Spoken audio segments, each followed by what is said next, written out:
자, 계속하겠습니다. 유치권의 효력을 해야 되죠. 190페이지입니다. 자, 유치권에 관해서는 존속기간에 관해서는 아무런 규정이 없다 그랬잖아요.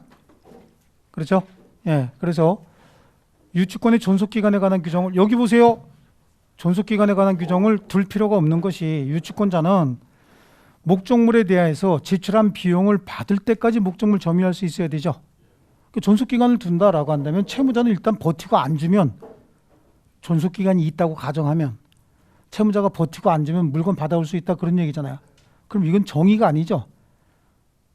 아니, 채무자는 채무 변제해야 돼. 띄어먹어야 돼. 지금 그걸 생각을 해야 되겠어요? 한참 생각해 봐야 되는 거야. 채무 변제해야 되죠. 네, 그래. 그러다 보니까 존속기간은 제한을 둘 필요가 없어요. 피담보 채권이 존재하는 한 유치권은 계속해서 행사할 수 있어요. 근데 재밌는 건 피담보 채권은 채권이라 그랬잖아요. 유치권은 물권이고. 그러니까 권리자가 권리 몇 개 가진 거야? 2개 가진 거라고 항상 이 생각이 있어야 돼요. 유치권 행사 중에 피담보 채권 소멸시효 진행합니까? 안 합니까? 진행한다니까. 채권이라니까 채권. 별개의 권리인 거야. 같이 자꾸만 묶어버리면 안 된다고. 아시겠죠? 예, 10년의 소멸시효에 걸려 유치권 행사 중에도 저당권 설정 등기돼 있대요. 그럼 저당권의 피담보 채권 빌린 돈 소멸시효 진행됩니까? 안 됩니까? 진행되고 있는 거예요. 저당권 설정 등기가 돼 있어도. 그러니까 은행에서 수시로 변동 뭐가 됐다라고 알려주고, 그죠? 그 다음에 항상 3년 단위로 무슨 뭐 특별한 약정이 없으면 재계약됩니다라고 자꾸 하는 이유가 권리 행사하고 있는 거예요. 그게. 그래서 가만히 생각해 보시면 집 살 때 20년 분할 상환 어쩌고 저쩌고 해서 집 샀죠?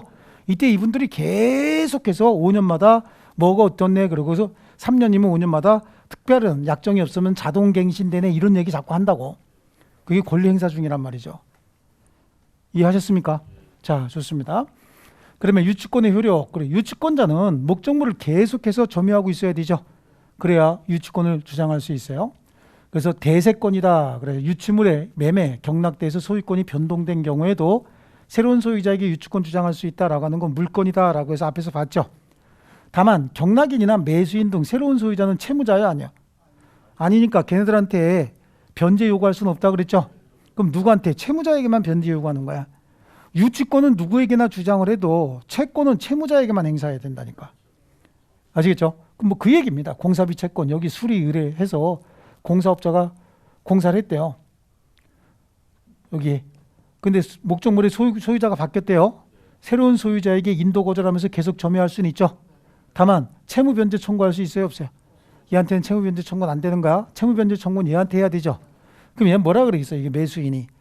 내 물건을 이 녀석이 지금 점유하고 있어갖고 내가 도저히 사용 수익 못하니까 소송을 합니다. 소송을 해서 판사님, 내가 진 빚도 아닌데 저 녀석이 내 물건 인도 거절하고 계속 점유하고 있습니다. 돌려주라고 좀 판결 좀 해주세요. 그럼 판사가 주라 그런다고. 돌려주라고.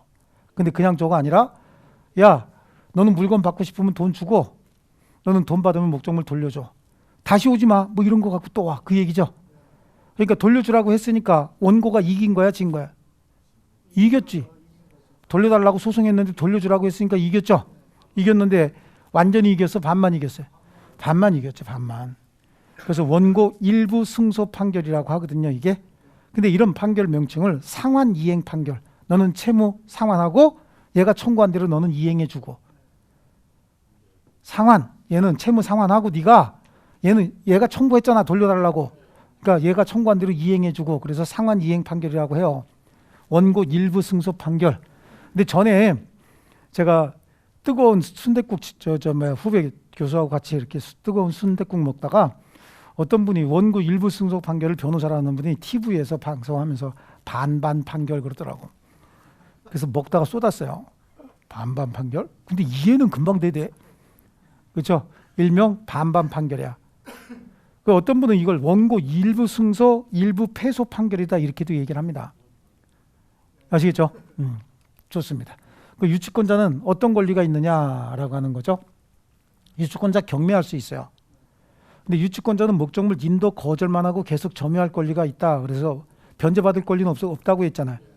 그러다 보니까 유치권자는 목적물 경매는 할 수 있어요. 담보물권이니까. 그런데 그 경매 대금으로부터 우선 변제받을 권리는 없어요. 그럼 이런 경매 왜 하느냐? 그래서 실제 유치권자가 경매하는 일은 없습니다. 이런 경매를 환가를 위한 경매다라고 얘기를 해요. 왜냐하면 목적물을 직접 가지고 있으면 부담이 되잖아요. 그렇죠? 그리고 비용 계속해서 지출해야 되죠, 이거. 그러다 보니까 간단하게 갖고 싶어서 경매를 통해서 금전으로 갖고 있을 수 있다고. 근데 재수없어 갖고 이 목적물에 선순위 권리자들 잔뜩 있죠. 그럼 걔네들한테 다 배당해 준다고.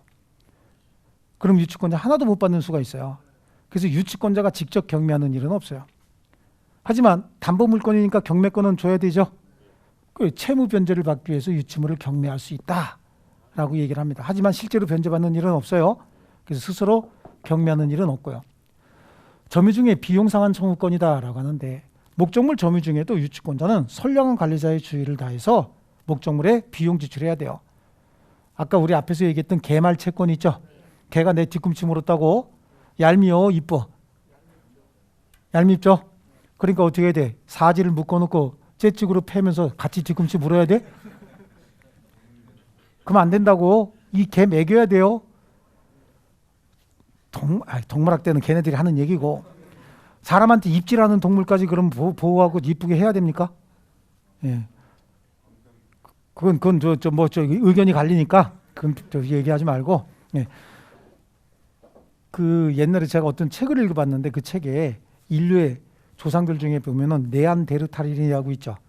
그 다음에 호모사피엔스인데 완전히 종이 다르대요.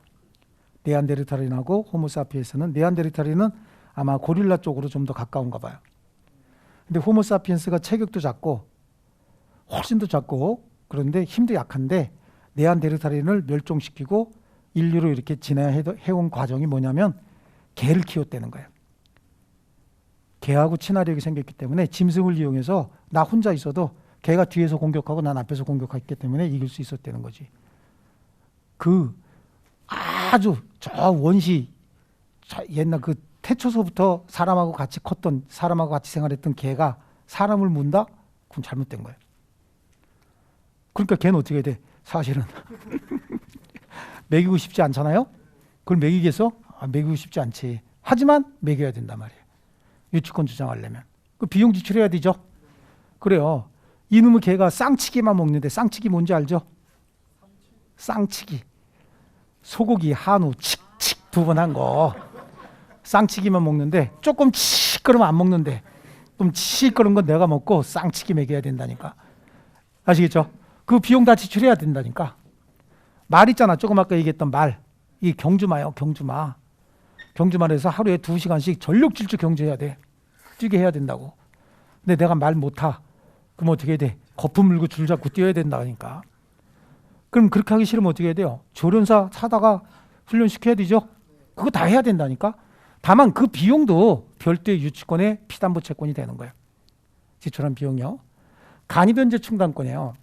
자, 유치권자가 목적물을 점유하고 있다는 거야. 점유하고 있는 동안에 비용 계속해서 충당하죠. 계속해서 나가고 수리비 계속해서 나가잖아. 그럼 원래 받아야 될 채권에다가 계속 발생하는 수리비가 있을 거 아니겠어요? 유익비, 필요비 계속해서 발생할 거 아니야. 발생하는 과정에서 원래 목적물의 가액보다 내가 받아야 될 돈이 어느 순간 초과되는 경우가 있죠. 그럼 계속 가지고 있으면 이거는 계속해서 유치권자에게 손해가 생길 수 있다고. 이때는 감정인의 평가를 거쳐서 법원에다가 물건으로 내가 소유권을 취득하겠습니다. 간이변제 충당을 청구할 수 있어요. 다만 이 경우 채무자에게는 미리 통지해야 됩니다. 그래서 특별한 사정이 있어야 됩니다. 특별한 사정. 어떤 사정? 현재 피담보 채권이 유치물의 가액보다 더 커진다라고 하는 특별한 사정이 있어야 되고, 실제 피담보 채권이 유치물의 가액보다 큰지는 현재 유치권자가 판단하면 안 되죠. 객관적인 판단을 위해서 감정인의 평가를 거쳐야 돼요. 그리고 소유권이 바뀌는 건데 소유자 의사와 관계없이 바뀌려면 법원에 판결이 있어야 되죠. 그리고 소유자에게 미리 통지해야 된단 말이야. 이 목적물의 객관적 평가액이 100만 원이고 내가 너한테 받아야 될 돈이 98만 원이니까 2만 원만 주고 내가 소유권을 취득하겠다고 법원에서 판결을 받았다. 이의가 없으면 2만 원 받고 소유권 넘겨라 라고 통지해야 된다고. 통지해 줘야 되는 이유는 채무자 입장에서 소유자 입장에서 이거 조상으로부터 물려받은 물건일 수도 있잖아요. 그런 객관적 가치보다 주관적으로 부여한 가치가 훨씬 더 클 수 있죠. 이 시계 이거 나 예물로 받은 시계라고. 근데 간이 변제 충당한다. 5만 원이니까 5만 원으로 충당하겠다. 저는 집에 가서 죽습니다. 그럼 내 목숨의 가격이 붙어 있죠? 그럼 이게 객관적 가치가 5만 원이라도 한 7만 원 할 거 아니냐고. 내 목숨이 2만 원이란 뜻이 아니라, 아이 참나. 사람의 목숨이 어떻게 2만 원이겠어? 조금이라도 더 부여될 수 있잖아요, 가치가. 그래서 미리 통제하라는 얘기야. 그리고 이거는 법률 규정에 이렇게 돼 있잖아요. 법률 규정에 돼 있는 것이니까 부동산에 관한 것이라도 이전 등기 없이도 소유권 취득하는 거야. 법률 규정에 의한 물권 취득이니까. 아시겠죠? 그리고 과실 수취권이 있어요. 목적물로부터 생기는 과실이 있죠. 이 과실은 취득해서 어떻게 해요? 변제 충당할 수 있다고. 과실을 수취해서. 그러니까 혹시 목적물로부터 생기는 과실이 있다. 뭐야? 주택을 인테리어 공사했어요. 한겨울에. 근데 공사비 안 줘. 그럼 문 잠궈놓고 보일러 꺼놓는 게 주택 보존에 더 유리해요? 사용하는 게 유리해요? 사용하는 게 유리하죠? 그럼 사용하게 되면 사용 이익이 생기잖아요. 그럼 사용 이익은 소유자에게 돌려줘야 된다고. 근데 돌려주고 받을 돈 받는다. 한국 사람이 제일 싫어하는 게 뭐야? 줬다 뺏는 거거든. 주고 뺏어온다. 그럼 성질 더 내죠. 그러니까 아예 야 채무 변제 충당한다. 받을 돈 100만 원이야. 한 달 사용료 10만 원 뺐다. 그럼 받을 돈 얼마로 줄었어요? 90만 원으로 줄었죠. 결국은 채무자에게 준 거야, 안 준 거야? 준 거지. 아, 왜 또 안 준 거예요? 100만 원 받을 거에서 내가 사용이익 줬다가 뺐으면 더 성질 내니까 아예 준 걸로 하고 내가 변제 충당한다니까. 그럼 채무자 준 거지. 왜 준 거야? 채무자 채무는 100만 원에서 얼마로 줄었으니까 90만 원으로 줄었으니까 준 거지. 꼭 여기까지 설명해야 돼? 자, 같은 차원에서 보존을 위한 사용은 채무자 동의 없이도 할 수 있어요. 보존을 위해서 하는 거니까 이건 서로의 이익을 위한 거예요. 그러나 유치권자가 보존을 위해서 유치물을 사용한 경우에 사용이익은 소유자에게 반환할 의무가 있고 이 반환돼야 되는 이거는 과실로 취급해서 변제 충당해버릴 수 있다고. 아시겠습니까? 자, 그 다음에 채무자의 동의를 받아서 사용한다. 채무자 동의 받아서 사용하면 사용이익 생길 거 아니에요. 이거 똑같이 취급한다고, 과실로. 이해하셨습니까? 예, 그래요. 그래서 우리 유치권, 그러면 아까 제가 몇 개 빼놓고 성립요건에 뭐가 있어서 배변 견적, 유치원에 가면 뭘 한다 그랬어요? 배변을 가리는지 안 가리는지 이거 가지고 애 보육비가 결정이 된다 그랬죠? 그래서 배변 견적 그랬잖아요. 그리고 우리 애들도 제가 유치원 보낼 때 아버지 직업에 관해서 한번 와서 얘기를 하려는 거야. 근데 아버지 직업에 관해서 작은 놈, 큰 놈은 안 그랬는데 작은 놈은 꼭 집에 와서 떠드는 걸 좋아해요.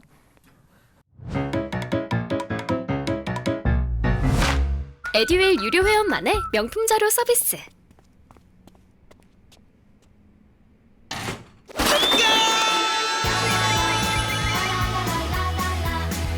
고퀄리티 명품 자료의 혜택. 오직 에듀윌 유료 회원에게만. 에듀윌.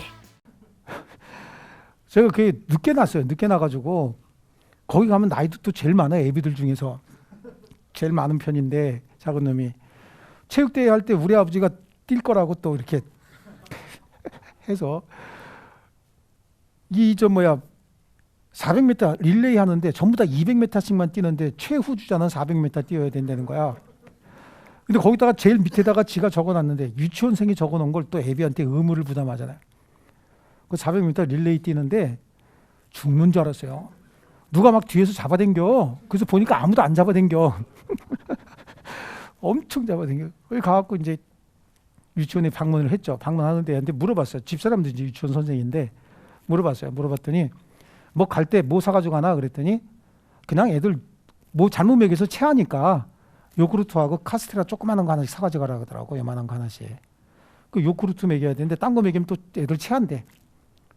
그래서 방문하면서 몇 명이야? 그랬더니 21명이래. 난 요구르트 비싼 줄 알았더니 그 조그만 거 있잖아요. 안 비싸더만.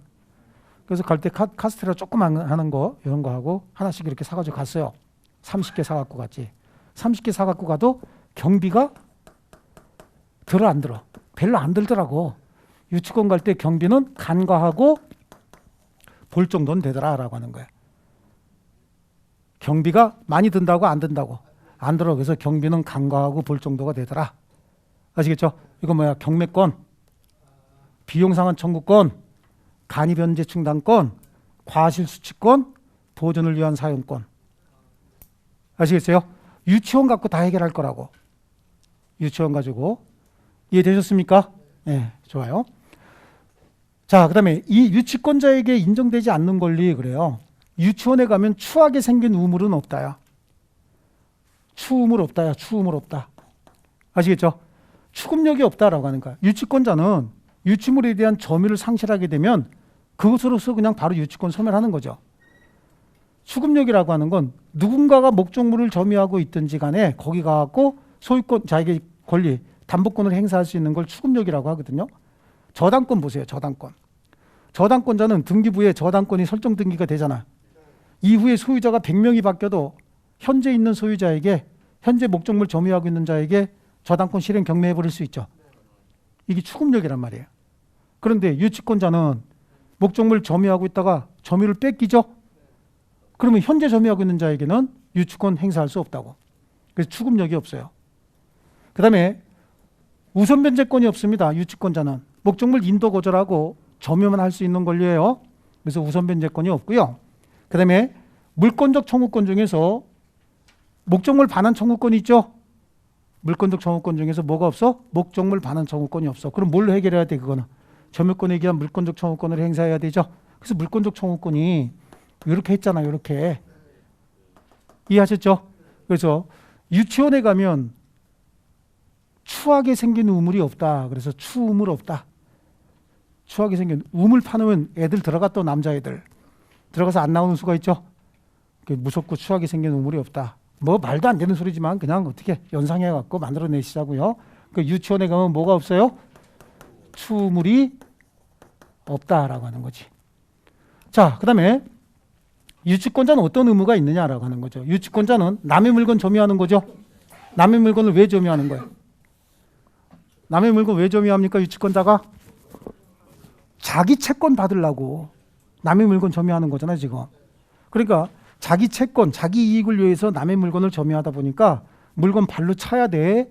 아니면 잘 관리해야 돼요? 잘 관리해야 되기 때문에 필요비, 유익비 지출해야 된다 그랬잖아요. 그러니까 선관주의 의무가 있고 지 마음대로 채무자 승낙 없이 막 사용하면 됩니까? 이건 선량한 관리자의 주의 의무를 위반하는 거죠. 그래서 무단 사용 금지 의무가 있어요.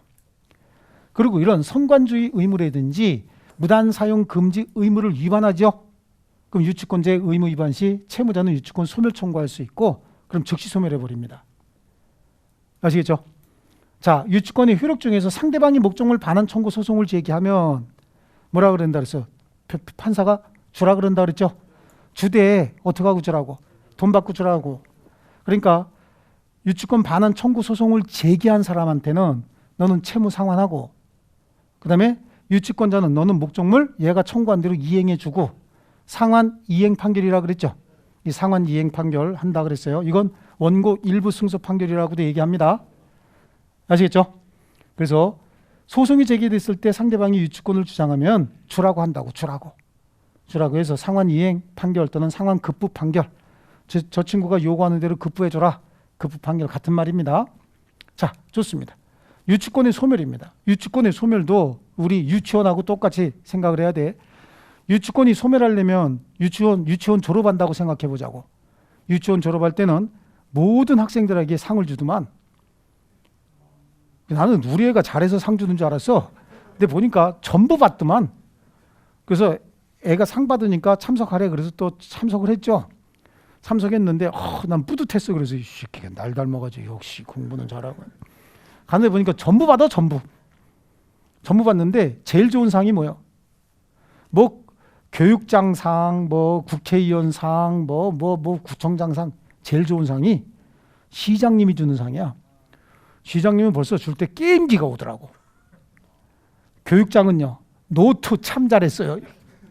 집에 발로 차면 굴러다니는 노트 주더라고. 근데 국회의원은 아주 거진 하는 짓이 슈렉이라 그랬잖아. 준 것도 거의 슈렉이더라고. 근데 시장상 받았어요. 그래서 게임기 받았다니까 되게 좋아하더라고. 그래서 유치원을 졸업할 때는 어디서부터 상 받아?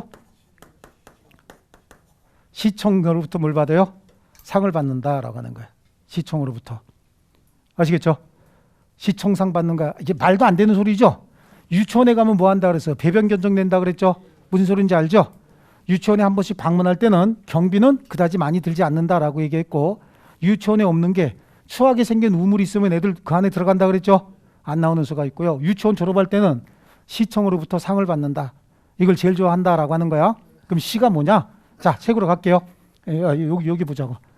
피담보 채권에 뭐가 완성이 됐대? 소멸시효가 완성이 됐다는 거야. 아시겠죠?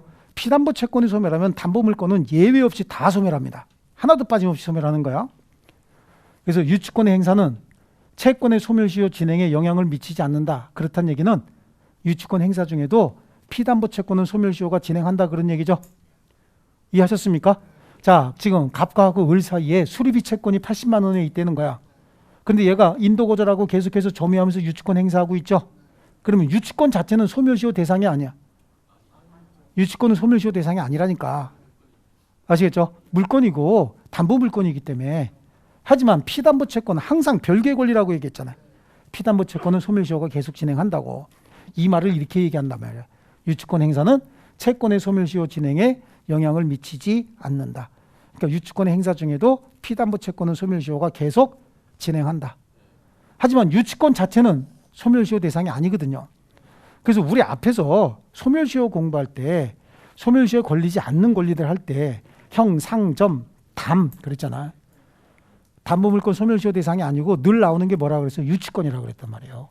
늘 나오는 게 여기하고 연결해서 나온다고. 이해하셨습니까? 시 나왔네, 시. 아시겠죠? 그 다음에 청은 세무자의 소멸 청구야. 채무자의 소멸 청구. 자, 소멸 청구는 성관주의 의무를 위반했대요. 그리고 무단 사용 금지 의무를 위반했대. 무단 사용 금지 위반했다 그래서 유치권이 소멸하는 거 아니거든. 소멸 뭐가 있어야 돼? 청구가 있어야 된다고. 아시겠죠? 성관주의 의무 위반을 이유로 소멸 청구해야 즉시 소멸하는 거예요. 무단 사용 금지 의무 위반 시에도 소멸 청구해야 즉시 소멸하는 겁니다. 의무 위반 사실만 가지고 유치권이 소멸하는 건 아니야. 예를 들어서 세탁소에다가 바지 맡겼는데 세탁소 사장님이 세탁비 안 준다고 유치권 주장하고 있다고. 유치권 주장하고 있어요. 그럼 바지 못 찾아오죠?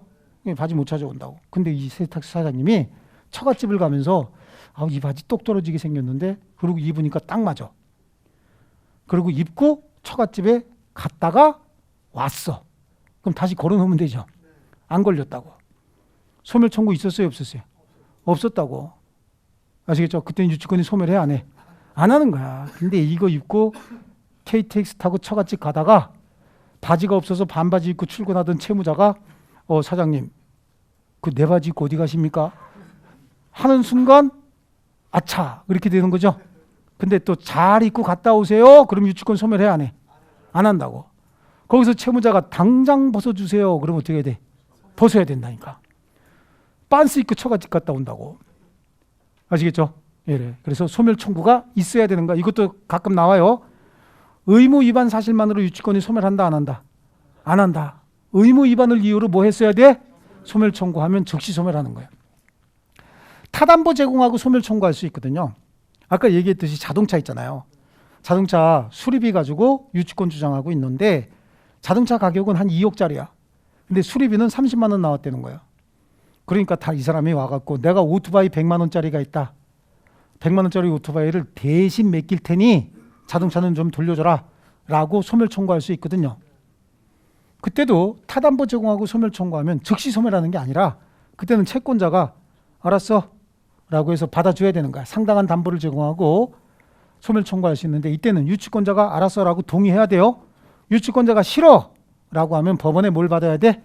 판결이 있어야 되는 거지. 무조건 소멸하는 건 아니야. 의무 위반 시만 무조건 소멸하는 것이고 타담보 제공하고 유치권 소멸 청구했을 때는 상대방 즉 유치권자의 동의가 있거나 법원에 판결이 있어야 된다. 아시겠죠? 그 다음에 점유를 상실했답니다. 점유를 상실하게 되면 유치권은 소멸하는 거죠. 다만 점유 상실이 점유 침탈로 인한 것이면 그러면 점유물 반환 청구권 행사해야 되잖아. 침탈 후 1년 이내에 점유권에 기한 반환 청구권을 청구로 반환받으면 처음부터 소멸하지 않았던 것으로 보겠다. 상이지, 상. 청이고. 피담보 채권의 소멸시효가 완성이 되면 유치권 소멸합니다. 소멸 청구로 유치권 소멸하는 경우도 있죠. 몇 개는 나눴어? 2개는 나눴잖아. 의무 위반 2개 있었죠. 성관주의 의무 위반, 무단 사용 금지 의무 위반을 이유로 소멸 청구하면 즉시 소멸하는 거예요. 타담보 제공하고 소멸 청구하면 이건 유치권자의 동의나 법원 판결이 있어야 되는 거고요. 점유를 상실했답니다. 유치권 소멸합니다. 하지만 점유 침탈로 인해서 상실한 경우에 1년 이내에 반환 청구 소송을 제기해서 반환 받으면 처음부터 상실하지 않았던 것으로 본다죠. 그럼 유치권은 머릿속으로 이걸 틀로 해갖고 살붙이게 해야 된다고.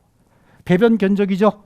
다시 한번 정리합니다. 적법한 점유가 있어야 되고 결론관계에 있는 채권이 있어야 되고 그 채권에 변제기가 도래했어야 되고 배제 특약이 없었어야 되는 거고, 유치권자의 권리는 경매권이 있어요. 하지만 우선 변제가 아닌 환가를 위한 경매였고, 비용 상환 청구권 행사할 수 있죠. 필요비 유익비 지출해야 됩니다. 그 비용도 별도의 유치권이 성립할 수 있고, 간이 변제 충당할 수 있어야 됩니다. 간이 변제 충당은 정당한 이유가 있어야 되고 감정인의 평가가 있어야 되고 법원에 청구해야 되고 그 다음에 채무자에게 미리 통지해야 되고, 그 다음에 과실 수취권이 있죠. 수취한 과실로서 변제에 충당할 수 있고, 보존을 위한 사용, 한겨울에 인테리어 공사할 때 방을, 그럼 그건 사용하는 게 보존에 훨씬 더 유리하죠. 이런 것들은 다 과실로 취급해서 변제 충당할 수 있어요. 원래 과실은 채무자에게 돌려줘야 되는 거야. 아시겠죠? 돌려줄 의무가 있는 거죠. 그러니까 채무 변제에 충당해야지 그냥 공짜로 가져가는 건 아니란 얘기예요. 자, 그 다음에 유치원에는 추하게 생긴 우물이 없다 그랬죠. 점유를 뺏기면 유치권 소멸하는 것이지 누가 점유하고 있든지 권리 행사할 수 있는 건 아니에요. 추금력 없고 우선 변제권 없죠. 우선 변제권 없다 보니까 물권적 청구권도 행사할 수 없고, 물권적 청구권 행사할 수 없다는 얘기는 물상대위가 불가능하다는 얘기야. 아시겠죠? 물상대위가 불가능하다라고 하는 거고, 그 다음에 유치권 소멸은요, 피담보 채권의 소멸시효가 완성이 되면 유치권 소멸하죠. 소멸 청구로 인해서 소멸하는 것이고, 타담보 제공하고 유치권 소멸한다. 그래서 유치원에 가면 배변 견적을 내고 유치원 방문할 때 경비는 간과하고 볼 정도 되고, 그 다음에 유치원에는 추하게 생긴 우물은 없고, 그 다음에 시청상 받으면서 유치원 졸업한다.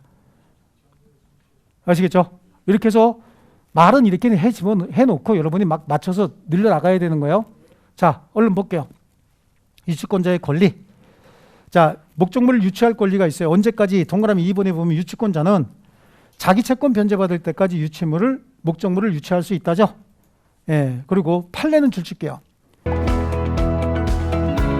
직장 다니면서 시험 합격하기가 쉽지 않아요. 혼자 공부하면 물어볼 데도 없고, 에듀윌 유료 회원은 평일 야간에도 심지어 주말에도 밀착 관리를 해주니까 의지가 많이 됐어요. 에듀윌은 합격의 지름길입니다. 원고의 목적물 인도 청구소에서 피고가 유치권을 주장하는 경우에 법원은 상환 이행 판결, 원고 일부 승소 판결해야 된다라고 하는 거죠. 아시겠습니까? 그래서 당사자 쌍방은 채무 변제와 상환의 방법으로 물건을 인도하라는 판결을 해야 된다라고 하는 거고, 이거는 동시행의 항변권도 똑같아요. 그 다음에 경매권과 간이 변제 충당권, 유치권자는 채권 변제를 받기 위해서 유치물을 경매할 수 있다. 경매 동그라미 칩니다. 우선 변제 아니면 환가를 위한 경매. 환가를 위한 경매 밑에서 한번 나올 거예요. 그 다음에 제2항에 정당한 이유 줄칩니다. 정당한 이유가 있을 때 유치권자는 감정인의 평가 줄칩니다. 감정인의 평가를 거쳐서 유치물로 직접 변제 충당할 것을 법원에 청구 줄칩니다. 법원에 청구. 이 경우 유치권자는 미리 통지죠. 채무자에게 통지 그것도 줄쳐놓습니다. 됐습니까? 그 다음에 경매권의 니은의 두 번째 줄, 이 경매는 우선 변제를 위한 경매가 아니라 환가를 위한 경매다. 됐습니까? 예, 자, 그 다음에 한 페이지 넘기면 간이 변제 충당권이 있죠. 간이 변제 충당권. 여기는 동그라미 니은에 볼게요. 동그라미 니은에 법원이 간이 변제 충당을 허가하는 경우에 유치권자는 유치물의 소유권을 취득하는데, 이는 법률 규정에 의한 소유권 취득과 똑같이 봐야 되죠. 그러니까 부동산에 관한 경우에는 등기 필요해? 필요 없어요? 필요 없어. 매매가 아니었어요. 지금 법률 규정에 의한 간이 변제 충당이에요. 그 다음에 유치권자에게는 우선 변제권이 없죠. 예? 우선 변제권이 없어요. 그래서 경매도 환가를 위한 경매라고 양쪽 가로서 한 번에 우선 변제권이 인정되지 않는다. 자, 여기에 동그라미 2번 볼게요. 유치권의 목적물인 부동산이 경락이 된 경우에 유치권자는 경락인의 목적물 인도 청구에 대해서 거절만 할 수 있을 뿐이지 채무자가 아닌 경락인에게는 피담보 채권의 변제를 청구할 수 없다. 그럼 피담보 채권의 변제는 지금 한 4번째 얘기하는 것 같네. 그죠? 채무자에게만 청구해야 되는 거예요. 되셨죠? 자, 그다음에 거기 밑에 나오는 박스 안에 있는 것들 요거는 좀 중요하긴 한데 1월 달에 할게요. 요거는요. 기본적으로 배변 견적, 경비 강가보, 추우물, 시청상 요걸 기본적으로 머릿속에다 넣고 살 붙이는 연습하십니다. 자, 그다음에 그 밑에 나오는 판례 볼까요? 자, 설명으로 옳은 거 한번 찾아볼게요. 다음 페이지 판례 나오죠? 192페이지. 아, 판례란다. 기출문제 나오죠? 기출문제 나와요. 유치권에 관한 설명 옳은 건데 1번 보세요. 피담보 채권의 변제기가 도래하지 않았대요. 유치권 성립해야 안 해요? 안 하는 거죠? 그리고 여기서 답이 이렇게 확 나오잖아. 그럼 뒤에 거 안 읽고 바로 다음 문제로 넘어가는 거예요. 아시겠죠? 그래서 제가 줄친 것만 정확하게 해라. 근데 줄친 게 정확하게 나왔다. 그럼 밑에 거 안 읽고 넘어가는 거예요. 뒤에 가면 시간이 부족해갖고 못 푸는 문제가 서너 문제씩 나와요. 근데 1번 답인데 2번 또 길기도 하다. 3번도 길기도 하다. 이거 읽어가면서 그래 그래 그래 만족할 시간이 없다고. 아시겠죠? 저는 읽어야지. 유치권자가 스스로 유치물인 주택에 거주하면서 사용하는 거 뭐라 그랬어요? 주택이라 그랬잖아요. 이건 뭐죠? 보존을 위한 사용이잖아요. 특별한 사정이 없는 한 유치물 보존에 필요한 사용에 해당합니다. 또 유치권자가 채무자 승낙 없이 채무자 소유인 유치물을 타인에게 대여했답니다. 이로써 즉시 유치권 소멸합니까? 아니죠. 안 걸리고 되돌려받으면 된다니까. 바지 입고 처갓집 갔다 왔다고 소멸해? 그렇죠. 소멸 청구가 있어야 된다고 얘기했죠. 예. 유치권 행사는 피담보 채권 소멸시효 중단 사유입니까? 유치권 행사 중에도 피담보 채권의 소멸시효는 계속 진행한다 그랬잖아요. 그렇죠. 그다음에 유치권에 의한 경매에서 유치권자는 일반 채권자보다 우선해서 배당받나요? 우선 배당받지 않습니다. 자, 그다음에 과실수취권, 유치권자는 과실을 수취해서 다른 채권자보다 먼저 채권 변제에 충당할 수 있고, 과실이 금전이 아닌 때는 어떻게 해야 돼? 물건이잖아, 물건. 물건일 때는 객관적인 평가를 위해서 경매해야 된다고. 과실은 먼저 이자에 충당하고 잉여가 있으면 원본에 충당한다라고 하는데, 앞으로 채무변제 충당이라고 하는 게 나오면 채권자가 발생한 채권의 순서가 원본이 먼저 발생하죠. 그 다음에 이자가 발생하잖아. 그 다음에 보존 비용은 다음에 발생하는 거야. 원본의 성립과 동시에 이자가 발생하는 거거든요. 근데 순서로 따지면 굳이 원본이 있어야 이자가 발생하는 거니까 원본이 먼저고 즉시 이자가 발생하는 거예요. 그 다음에 유지관리 비용은 다음에 발생하죠. 그럼 채무변제 충당할 때는요, 최근에 발생한 것부터 충당하는 거예요. 최근에 발생하는 거. 그러면 제일 먼저 비용, 그 다음에 이자, 그 다음에 원본이야. 여기만 그런 게 아니라 민법 전체에 걸쳐서 다 똑같아요. 아시겠습니까? 여기는 비용 얘기 안 하는 거야. 비용은 유치권 가지고 또다시 유치권 주장할 수 있죠. 필요비 유익비 가지고는 또다시 유치권 주장할 수 있다면서요. 그러니까 비용은 언급하지 않고 있는 거고, 비용은 빼버리고 그러면 원본하고 이자 중에서 뭐가 먼저 변제 충당이요? 이자 먼저 변제 충당이죠. 원본하고 이자 중에서. 예. 자, 그 다음에 유치물의 사용권. 그런데 동그라미 1번만 줄칩니다. 승낙받아서 사용할 수 있어요. 그 다음에 동그라미 2번에 가면 보존에 필요한 사용이 있죠. 거기에 니은입니다. 유치권자가 유치물 보존에 필요한 사용을 한 경우에 특별한 사정이 없는 한 차임에 상당한 이득을 소유자에게 반환할 의무가 있고, 그럼 이건 반환하면 과실로 취급하잖아. 그런 채무변제에 충당할 수 있는 거죠. 채무변제에 충당하면 채무자에게 반환한 거야, 안 한 거야? 한 거라고 몇 번 얘기했습니다. 됐죠? 그 다음에 다음 페이지 비용상환 청구권입니다. 325조에 유치권자가 유치물에 관하여 필요비를 지출할 때 소유자에게 상환 청구할 수 있고, 유치권자가 유치물에 관하여 유익비를 지출할 때는 가액의 증가가 현저한 경우에 소유자 선택에 쫓아 지출한 금액이나 증가액의 상환을 청구할 수 있고, 법원은 소유자 청구에 의해서 상당한 상환 기간을 허용할 수 있다. 이 유익비는 똑같습니다. 점유권에서 처음 유익비가 나오고 그 다음부터는 계속 똑같습니다. 임대차에 가서도 똑같습니다. 아시겠죠? 그리고 이런 비용은 유치권의 피담보 채권이 되는 거예요. 그래서 동그라미 2번에 유치권자는 유치권 행사로 목적물 점유 중에 지출한 비용을 피담보 채권으로 또다시 유치권 주장할 수 있다고 보이시죠? 그거 줄칩니다. 그거에 관한 판례가 그 밑에 있는 판례인 거예요. 유치권자가 유치물에 관하여 새로이 유익비를 지출해서 가액의 증가가 현저한 경우에 이 유익비에 대해서도 유치권 주장할 수 있다. 아시겠죠? 자, 유치권자는 의무가 있습니다. 선관주의 의무가 있죠. 그래서 유치권자는 선량한 관리자의 주의를 다해서 목적물을 점유해야 됩니다. 유치권자는 채무자 승낙 없이 유치물 사용되어 담보 제공하지 못한다. 하지만 보존에 필요한 사용을 할 수 있다 그랬어요. 자, 그 다음에 유치권의 소멸, 시청상 나와야 되죠. 시청상. 그래서 유치권도 모든 물건의 일반적 소멸 원인, 즉 목적물이 멸실했다든지 스스로 포기하게 되면 유치권을 소멸합니다. 또 하나, 담보물건이니까 피담보 채권이 소멸하면 무조건 담보물건 소멸해야 되죠. 예, 좋습니다. 그래서 동그라미 2번의 두 번째 줄 뒷부분에 유치권의 피담보 채권이 소멸하면 부정성으로 인해서 유치권도 무조건 소멸입니다. 아시겠죠? 자, 그 다음에 양쪽 가로 2번에 담보물건의 공통된 소멸 원인 중에서 피담보 채권의 소멸인데 326조에 유치권의 행사는 채권의 소멸시효 진행에 영향을 미치지 않는다. 그 말의 의미는 동그라미 2번에 있어요. 유치권자가 유치물을 행사하더라도 피담보 채권의 소멸시효는 계속 진행한다죠. 똑같은 말이, 즉 유치권의 행사는 피담보 채권의 소멸시효 중단 사유다 아니다. 아니다라고 하는 거야. 그러니까 여기는 나올 수 있는 지문이 우리 조금 아까 기출문제에서도 봤지만 유치권의 행사는 채권의 소멸시효 진행에 영향을 미치지 않는다 이렇게도 나올 수 있지만 거기 동그라미 2번의 첫 번째 문장처럼 유치권을 행사하더라도 피담보 채권의 소멸시효는 진행한다. 나올 수도 있죠. 즉 유치권 행사는 피담보 채권의 소멸시효 중단 사유다 아니다 이렇게도 나올 수 있다고. 아시겠죠? 같은 말인지 아시겠죠?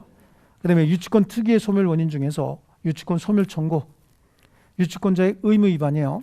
선관주의로 목적물 점유해야 되고 이건 앞에서 봤던 거야. 임의로 담보 제공, 사용, 대여할 수 없어요. 그런데 제3항에 유치권자가 전 2항의 규정, 선관주의 의무 및 무단 사용 금지 의무를 위반한 때는 채무자는 유치권의 소멸을 청구할 수 있다. 아시겠죠? 그럼 소멸 청구권 이게 형성권이거든요. 바로 소멸해야 되는데 자 여기에 동그라미 2번 보십니다. 채무자가 실제로 유치권의 소멸 청구한 경우에 유치권이 소멸하는 것이지 유치권자의 위반 사실만으로 곧바로 유치권이 소멸하는 건 아닙니다. 이해하시겠죠? 아까 세탁소 사장님 얘기했죠? 안 걸리고 갔다 왔대요. 그럼 다시 걸어놓으면 되는 거 아니겠어요? 그 다음에 타담보 제공이요. 채무자는 상당한 담보를 제공하고 유치권 소멸 청구할 수 있다. 그럼 무조건 소멸하느냐? 그렇지 않은 거예요. 자, 거기 다음 페이지 보면은 동그라미 4번 나오죠? 타담보 제공을 이유로 한 유치권 소멸 청구권은 형성권이 아닙니다. 유치권자의 승낙 내지는 이에 가름하는 판결이 있어야 유치권이 소멸하게 된다. 자, 그 다음에 점유의 상실이죠.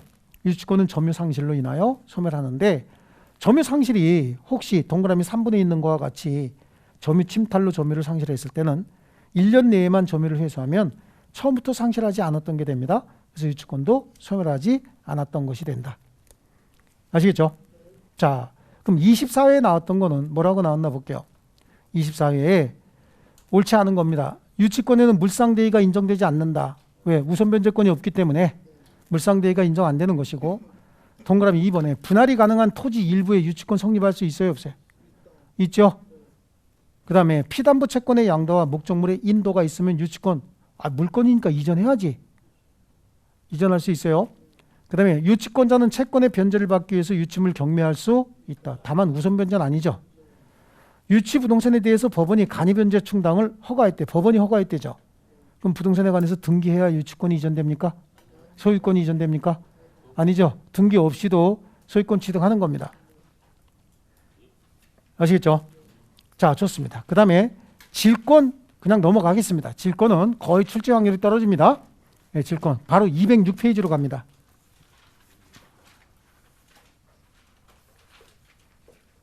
저당권 보이시죠? 저당권. 자, 저당권은 부동산에 대한 약정 담보 물권입니다.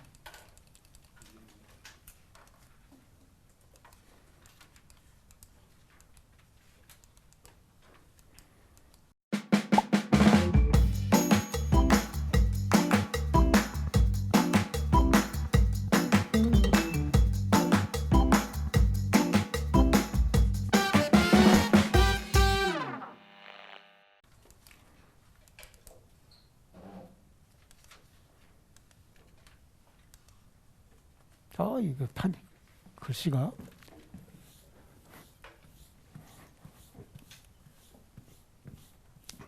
자, 저당권은 부동산에 대한 약정담보물권을 저당권이라고 합니다.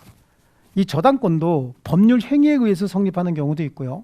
법률 규정에 의해서 성립하는 경우도 있습니다. 아시겠죠? 모든 권리의 발생, 변경, 소멸의 원인은 법률 행위 아니면 법률 규정이라고 그랬죠. 그러면 법률 행위에 의한다는 얘기는 저당권 설정 계약 체결하고 등기하면 되는 거예요. 그렇죠? 보세요. 얘가 여기다가 3억 빌려줬다는 거예요. 그럼 채권자죠. 채무자죠. 그래요. 채무자가 자기 부동산이 있으면 자기가 담보 제공하면 되는 거잖아요. 근데 자기 부동산이 없으면 친구 불러다 담보 제공하게 하면 되는 거죠. 그러니까 저당권을 설정한 자는 채무자 아니면 누가 되는 거야? 물상보증인이 저당권 설정자가 되는 거예요. 얘네가. 아시겠죠? 하지만 저당권자는 피담보 채권이 있어야 담보물권이 있는 거 아닙니까? 그러니까 저당권자는 누가 돼야 돼? 채권자가 돼야 된다고. 아시겠습니까? 그래서 당사자는 저당권자와 저당권 설정자가 되는 거예요. 저당권 설정자는 채무자도 저당권 설정자가 될 수 있고 물상보증인이라고 안 그러고 시험에 제3자로 나온다고. 그럼 그 제3자가 누구야? 물상보증인이지. 담보물 제공한 사람이니까. 아시겠죠? 그래서 여기는 물상보증인 이렇게 나오면 친절한 교수고 제3자 조금 덜 친절해도 여기 제3자잖아. 채무자고 채권자죠? 얘는 제3자잖아. 제3자. 제3자가 담보를 왜 제공해? 약정했으니까 담보 제공할 거 아니겠어요? 담보 제공하면 물건으로 담보를 이제 보증을 한 사람이기 때문에 물상보증인이라고 부르는 거예요. 이해하셨어요? 그럼 저당권자는요. 저당권자는 채권이 있어야 피담보 채권이 있어야 담보물권이 있는 거잖아요. 그러니까 피담보 채권을 가진 자만이 저당권자가 돼야 되는 거예요. 하지만 제3자가 저당권자가 되는 경우도 있습니다. 어떤 경우냐면 제3자가 저당권자가 되는 거는 얘가 여기다가 3억을 빌려줘요. 그리고 얘가 담보를 제공하죠. 담보를 제공해서 저당권 설정해 주기로 했다고. 에? 저당권 설정해 주기로 했는데 얘가 갑자기 돈이 필요한 거야. 오늘 3억 빌려주고 다음 주 월요일 날 저당권 설정해 주기로 했다고. 근데 다음 주 월요일 날 되기 전에 갑자기 집에 급한 일이 생겼어요. 그래서 돈을 쓸 일이 생겼다고. 그럼 갑한테 가갖고 야 내가 너한테 빌려준 돈 썼냐? 나 지금 돈이 빨리 필요해서 회수해야 된다. 근데 갑도 이미 써버렸다고. 그럼 어떻게 해요 이제? 방법이 없죠. 그러면 이제 정을 만나는 거야. 정을 만나서 야 내가 말이야 쟤한테 빌려준 돈이 3억이 있고 이자는 월 0.5%씩 받기로 했다. 그럼 1년에 6%죠. 그리고 어떻게 어떤 방법으로 상환받기로 했고 저당권 설정받기로 했는데 그 채권 네가 살래? 그럼 얘가 그래 내가 살게 그럴 수 있죠. 그럼 간단한 방법은 어떻게 하면 되는 거야? 갑이 을에게 저당권 설정해주면 피담보 채권과 함께 저당권도 양도해서 이전 등기해주면 돼요. 그런데 굳이 그럴 필요 있나? 갑이 그냥 바로 정에게 저당권 설정해주면 되죠. 이게 저당권의 중간생략 등기라고. 아시겠죠? 여긴 제한사항 없죠? 얘가 돈이 실제로 얘가 여기다가 돈 주면 피담보 채권이 이제 누구께 됐어요? 정께 됐지. 돈을 주면. 그러고 난 다음에 얘 이름으로 저당권 설정 등기했답니다. 그러면 실체권리관계와 등기관계가 일치합니까? 불일치합니까? 일치하게 되는 거죠. 그렇기 때문에 얘 이름으로도 저당권 설정할 수 있다고. 근데 얘가 어떤 얘기를 하냐면 갑이 을에게 저당권을 설정해주면 피담보 채권과 함께 저당권 이전 등기해주는 절차를 이행하면 가장 좋은데 얘가 이러는 거야. 그래? 그럼 나한테 먼저 저당권 설정해줘. 그럼 내가 봐서 3억은 너한테 줄게. 이럴 수 있죠. 아니면 2억 9천 너한테 줄게. 그러니까 뭐라고 얘기하는 거야? 저당권 먼저 설정해줘라. 그럼 내가 너에게 2억 9천에 즉 3억을 다 주고 사진 않을 거 아니야. 2억 9천에 넘겨줄게 라고 할 수 있죠. 이 얘기를 뭐라고 하냐면 3자 간의 합의가 있고 채권이 제3자에게 실질적으로 귀속된다는 특별한 사정이 있다면 이 지금 내부적으로 보니까 저당권을 얘한테 먼저 설정을 해주고 그럼 피담보 채권이 없잖아 지금. 얘가 안 갖고 있죠. 피담보 채권은 여기 있잖아 지금. 제가 빌려준 거잖아. 그런데 얘가 이 채권을 인수해서 나중에 2억 9천을 주고 3억을 얘가 인수하기로 했대요. 그럼 먼저 저당권 설정했어요. 현재는 무효죠. 현재 무효잖아. 무효인데 얘가 여기다가 2억 9천을 주고 3억을 인수했대요. 그럼 그건 뭐가 되는 거지 이제? 실체권리관계와 등기관계가 일치해지죠. 그러니까 그때는 제3자도 저당권자가 될 수 있다는 거예요. 그래서 이렇게 얘기합니다. 저당권 설정자는 원래 누구야? 채무자 아니면 제3자. 물상보증인이 저당권 설정자가 되는 거고, 저당권자는 원래 누굽니까? 채권자입니다. 채권자만이 저당권자가 될 수 있어요.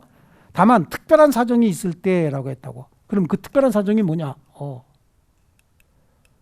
그 특별한 사정이 뭐냐라고 하는 거야. 특별한 사정은 피담보 채권이 제3자에게 실질적으로 귀속된다는 정황이 있고, 그렇죠? 3자 간의 합의가 있으면. 그럼 우리 갑한테 가서 내가 너한테 빌려준 돈 회수해야 되는데, 사정이 있어서 회수해야 되는데 네가 지금 나한테 반환을 못하니까 내가 그 채권을 얘한테 양도할게. 그러니까 저당권 나한테 설정해 주지 말고 어떻게 해라? 얘한테 직접 설정해 줘라. 그러면 채무자 입장에서 자기한테 손해가 납니까? 아무 손해 없죠. 어차피 얘한테 저당권 설정해 주면 얘가 피담보 채권과 함께 얘한테 이전 등기해 주는 건 채무자 동의 없이도 무조건 이전 등기해 줄 수 있어요. 제 입장에서는 아무런 손해가 없잖아. 그렇죠? 그러니까 그래, 3자 간에 합의했대. 얘한테 직접 저당권 설정해 주기로. 그리고 이 3억 원의 채권을 얘가 사면 결국은 피담보 채권이 얘한테 귀속이 되고 저당권도 얘한테 넘어가는 거잖아.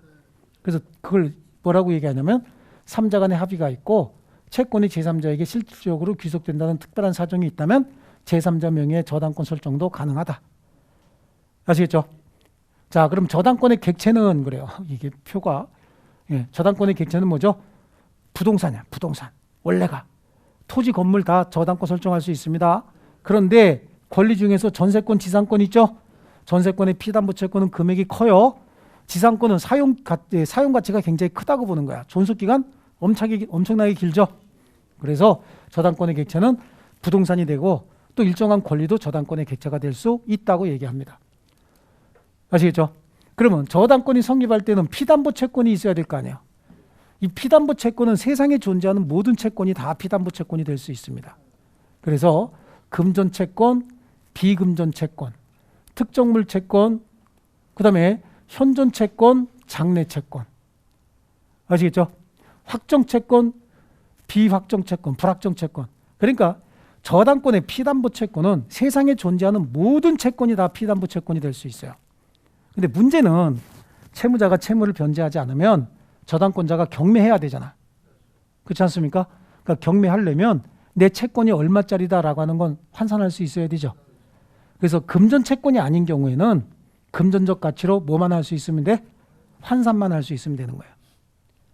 아시겠죠? 금전 채권은 그냥 금전 쓰면 되는 거고 금전 채권이 아닌 것도 저당권 설정할 수 있어요. 세상의 모든 채권이 다 저당권의 피담보 채권이 될 수 있다고. 아시겠어요? 제한 없어요. 우린 지금 돈 빌리고 저당권만 설정해 줬으니까 금전 채권만 저당권 설정하는 것 같죠? 아니야. 세상에 나한테 뭔가 용역 제공하기라는 채권 있죠? 이것도 저당권의 피담보 채권이 될 수가 있다고. 이해되셨습니까? 용역 제공 안 하면 어떻게 해? 담보 제공한 거 제가 경매 실행하는 거야. 근데 내가 용역 받기로 했던 거 있죠? 그 가치가 얼마짜리인지 금전적 가치로 환산을 해야 경매 실행해서 돈 받을 거 아닙니까? 그래서 금전 채권이 아닌 경우엔 금전적 가치로 환산만 할 수 있으면 된다라고 하는 거고. 자, 지금까지는 법률 행위로 인한 저당권 봤잖아요. 법률 규정에 의해서도 저당권이 성립하는데 이건 토지 임대차에서 나와요. 토지 임대차에서. 근데 저당권은 약정 저당권에서 한 문제 나오는데 토지 임대차에 나오는 법정 저당권이 시험에 나오겠냐고. 그러니까 법정 저당권은 있다 없다? 있다. 법정 저당권은 어디에서 나온다고? 토지 임대차에서 나온다. 있다만 아시면 된다고. 아시겠어요? 법정 저당권을 인정하는 건 물권 법정주의 위반입니까? 아닙니까? 아니라고. 법정 저당권 있어요. 토지 임대차에 있다고. 아시겠습니까? 그래서 법정 저당권도 있고 법정 질권도 있어요. 다 어디서 나와? 토지 임대차에서 나온다고. 토지 건물 임대차에서. 이해되셨죠? 그럼 존속기간은 반드시 약정해야 되는 건 아니에요. 약정해도 되고 안 해도 된다고. 근데 약정했으면 등기하게 되면 대항력이 생긴다. 근데 이게 저당권자들이 보통 존속기간 약정하지 않습니다. 왜냐하면 자동 연장시키기 위해서. 만약에 존속기간을 5년으로 했죠. 그리고 등기하잖아. 그럼 5년이 지나면 저당권 소멸해버려요. 그러니까 채권자 입장에서는 이거 존속기간을 더 늘리려면 어떻게 해야 돼? 다시 저당권 설정 등기하고 복잡하죠. 그러니까 존속기간 약정하지 않습니다. 대체적으로. 해도 되고 안 해도 되고 존속기간 약정했어도 등기해도 되고 안 해도 되는 거예요.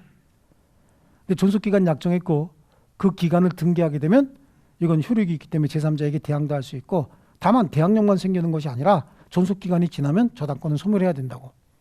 그래서 통상적으로 저당권은 존속기간을 약정하지 않습니다.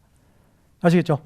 그래서 우리 책으로 갑니다. 책으로 가면 저당권자는 채무자 또는 제3자가 점유를 이전하지 아니하고 채무의 담보로 제공한 부동산에 대하여 다른 채권자보다 자기 채권의 우선 변제를 받을 권리가 있다. 그래요. 우리 약정담보물권 중에서 가장 대표적인 약정담보물권이 저당권이에요. 담보물권의 특징은 뭐라 그래서 우선 변제권이라고 얘기했죠. 그래서 여기는 목적물이 부동산이니까 저당권을 설정하는 것이고 목적물이 동산이면 질권을 설정하는 거예요. 그러면 저당권은 설정 등기를 해서 성립하지만 질권은 목적물 인도에서 성립하는 거예요. 아시겠죠? 사실은 유치권하고 저당권을 알면 질권은 그냥 아는 거예요. 아시겠습니까? 질권이라는 게 유치권과 저당권의 효력을 동시에 가지고 있거든요. 예. 자, 사회적 작용 같은 거 보지 않습니다. 쭉 넘기세요. 그 다음에 저당권의 성립이 208페이지에 나오죠. 법률 행위에 의해서 저당권 성립, 거기 보면은 1번 줄칠게요. 저당권 설정 계약에 의한 저당권의 성립 등기 필요 있죠? 등기 필요하다라고 하는 거고요. 저당권 설정 계약의 당사자 양쪽 가로 2번 나오죠? 그거 줄칩니다. 저당권자와 저당권 설정자라고 돼 있죠? 그거 줄칩니다. 그럼 저당권자는 그랬어요. 저당권 설정자부터 나오는군요. 동그라미 1번에 저당권 설정자는 채무자뿐만 아니라 물상보증인 제3자도 가능하다 그랬죠. 시험에는 물상보증인이라고 안 나오고 누구로 나온다 그랬어요. 제3자로 더 많이 나와요. 아시겠죠? 좋습니다. 거기 리을에 물상보증인이 저당권을 설정해 줬고 채무를 갚지 않으니까 채권자가 경매 실행해서 물상보증인의 재산을 팔아버렸다는 거야. 아시겠죠? 그럼 물상보증인 재산권 잃었죠? 누가 변제하지 않은 거야? 채무자가 변제하지 않았으니까 채무자에게 구상권 행사해야 되잖아요. 그렇죠. 그래서 물상보증인이 리을에 채무자에게 구상할 구상권에 보면은 특별한 사정이 없는 한 채무를 변제하거나 담보권 실행으로 담보물의 소유권을 상실하게 된 시점에 확정이 된다. 이건 당연한 것이 상식적으로 생각해 보세요.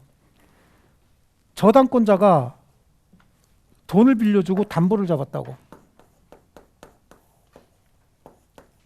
얘 물건이 아니고 친구 병이 담보를 제공했대죠. 그래서 얘한테 저당권을 설정을 해줬는데 얘가 채무를 변제하지 않아. 그럼 경매할 거 아니에요. 경매했겠죠? 경매를 했는데 경매가 계속해서 유찰된다고. 경매가 계속해서 유찰되면 얘는 소유권 잃어요, 안 잃어요? 아직 안 잃었죠? 경매가 5번 유찰되다가 6번 만에 경락이 됐대. 그러면 얘가 소유권을 잃어서 소유권을 상실해야 손해가 발생한 거 아니냐고. 그럼 그만큼 얘한테 구상권 행사할 수 있는 거죠. 그럼 얘가 구상권을 행사할 수 있는 시점이 경매 1차, 2차, 3차, 4차, 5차, 6차 중에 언제 얘한테 구상권 행사할 수 있어요? 이때지, 이때. 이때는 지금 계속해서 유찰됐으니까 경매가 실행이 됐지만 소유권은 아직 잃지 않았죠? 직접적으로 발생한 손해가 없단 말이에요. 아시겠죠? 근데 현실적으로는 손해가 굉장히 많이 생겨요. 이렇게 경매가 진행이 되면 임차인들이 차임을 안 줘버려요. 그리고 이거 팔려 안 팔려? 안 팔려요, 이거. 왜냐하면 경매가 실행되는 부동산 같은 거 있잖아요. 그럼 우리 그냥 그런 속설이 있어. 재수 없다고.